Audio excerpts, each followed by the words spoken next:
너는 왜 의지가 없어서 살을 못 빼? 라고 하지만 실제로 의지로 살 뺄 수 없어요. 절대로.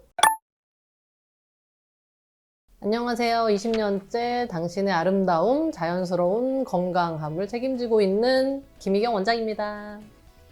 원장님 지금 다이어트 시즌 완전 핫하잖아요. 저도 지금 다이어트 중인데 아무리 운동해도 식단에도 안 빠지는 곳이 있던데 이런 건 어떻게 해결할 수 있을까요? 일단 체중이 안 빠지는 거는 본인이 먹어서 그런 거겠고 일단 빼야지 뭐 안 먹고 빼야죠. 근데 제가 관심 있는 거는 살을 다 뺐어. 다 뺐는데도 라인이 내가 원하는 라인이 안 나오는 게 문제인 거거든요. 그거는 시술로 할 수가 있어요. 예를 들면 제 경우를 말씀을 드릴게요.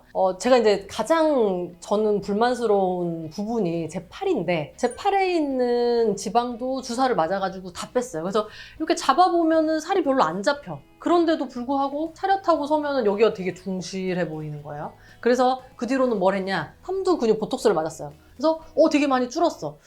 되게 많이 줄었는데 또 라인이 내가 완전히 원하는 라인 아니야. 그래서 제가 어깨가 굉장히 만주벌판처럼 넓음에도 불구하고 필러를 다시 좀 해서 라인을 만들어서 결국 제가 원하는 모양을 만들었어요. 그럼 저는 뭘 했냐? 다이어트도 했고 지방을 파괴하는 주사도 맞았고 근육을 볼륨을 줄이는 보톡스도 맞았고 그 다음에 마지막으로는 필러로 마무리를 했단 말이에요. 이렇게 시술로 인해서 내가 원하는 라인을 가질 수 있다라는 거를 생각을 하시면 돼요. 그래서 아무리 식단을 하고 운동을 하고 해서 내가 원하는 게 안 만들어진다라고 하면은 시술의 도움을 받을 수가 있다. 근데 어떤 시술을 받을지는 이제 조언을 해드려야 되겠죠. 그러면 하나씩 다시 이야기해보면 바디 지방 파괴 주사. 네. 이제 한뼘 주사라고 우리 병원에서는 부르는데 우리가 팔이 얇아지려면 이 팔 둘레가 전체가 얇아질 필요는 없어요. 팔이 얇아져 보이려면은 이렇게 딱 섰을 때 이렇게 튀어나온 것만 안 튀어나오게 하면 되거든요. 그러니까 전체 사이즈가 중요하지 않고 비율이 중요하다, 라인이 중요하다. 그걸 꼭 강조를 드리고 싶어요.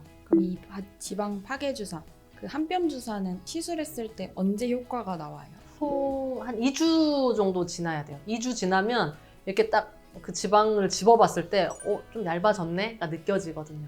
근데 그 주사가 그렇게 살짝살짝씩 얇아지는 건데 예를 들어서 내가 살이 이만큼 두꺼워. 근데 그 주사를 전체를 다 맞을 수는 없잖아요. 그러니까 어느 정도 그 주사는 약간 살짝 튀어나온 그 부분을 타겟으로 맞는 게 좋다. 그러면 이번에 두 번째로 해볼 수 있는 게 바디 보톡스잖아요. 네. 바디 보톡스는 언제부터 효과가 있고 몇 번 정도 받아야 될까요? 바디 톡신은 한 2주 이후부터 살짝씩 줄어들기 시작해요. 그래서 한 달 정도 지나면 전보다 되게 많이 깔아앉았네? 내가 우락부락한 느낌이 좀 깔아앉았네? 이런 느낌을 한 달이면 느낄 수가 있고 한 2달 정도 되면 그걸 더 느낄 수 있어요. 근데 우리가 근육이라는 거는 한꺼번에 너무 확 줄여버리면 기능에 문제가 생길 수가 있기 때문에 보통 저는 한 번 하고 그 다음에 한 달 후에 다시 한 번 더 그렇게 해서 좀 나눠서 시술하는 편이에요.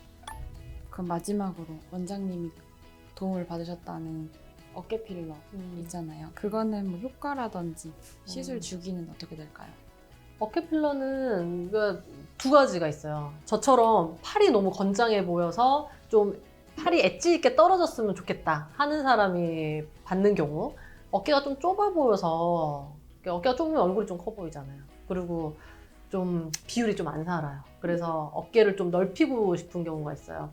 저 같은 경우는 어깨는 넓은데 라인이 좀 안 예쁜 경우였기 때문에 한 번 하고 한 달 있다가 그냥 조금만 좀 터치업 해가지고 모양 한 번 살짝 더 잡아줬어요. 그 다음에 어깨가 넓어지기를 원하는 사람은 두세 번 정도는 하셔서 최대한 키울 수 있을 만큼 키우는 거 추천해요.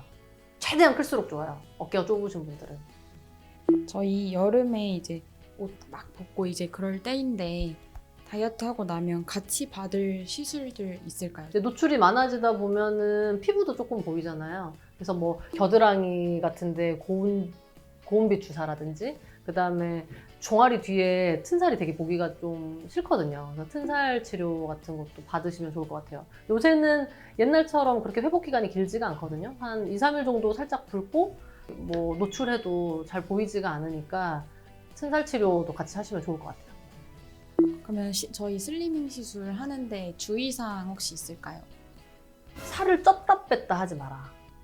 그러니까 우리가 상식적으로 생각을 해보면은 지방을 막 괴롭히는 주사를 맞았어요. 그러면은 얘네들은 더 괴로워야 더 죽을랑말랑 하는 애들이 죽겠죠. 근데 이렇게 주사 죽을랑말랑 하고 있는데 막 영양 공급도 충분히 들어오고 이러면은 얘네들이 죽을라다가 살아날 거 아니에요. 그러니까 좀 죽을랑말랑 하는 애들까지 다 싸그리 없애버리게 이렇게 너무 많이 먹지 마라. 살 빼라고 바라지도 않아요. 그냥 유지만 좀 해가지고 오시면 분명히 라인의 변화가 보이거든요. 그러니까 찌지만 마라. 절대 찌지 마라. 원장님, 그러면 원장님은 위고비, 마원자로 이쪽으로는 아니 저는 그거 추천해요. 그러니까 왜냐면 사람의 의지가 너는 왜 의지가 없어서 살을 못 빼? 라고 하지만 실제로 의지로 살 뺄 수 없어요. 절대로. 그거는 진짜 키 작은 애한테 너 왜 키가 안 컸어? 라고 화내는 거랑 똑같은 거예요. 그러니까 살 빼는 거는 자기 의지랑 그렇게 크게 상관없어요.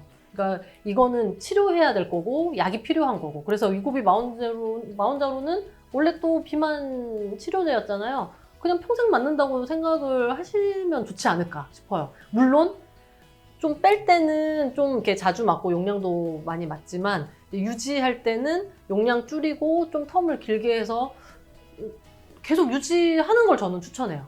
그러니까 요요가 오는 것보다는 그냥 차라리 약을 계속 맞아서 그냥 유지하는 거. 그게 훨씬 건강에 좋다고 생각을 해요. 여름 준비의 일환으로 바디 슬리밍에 대해서 얘기를 나눠보았는데요. 궁금하신 점 있으면 댓글로 달아주시고 구독과 좋아요 부탁드립니다. 안녕.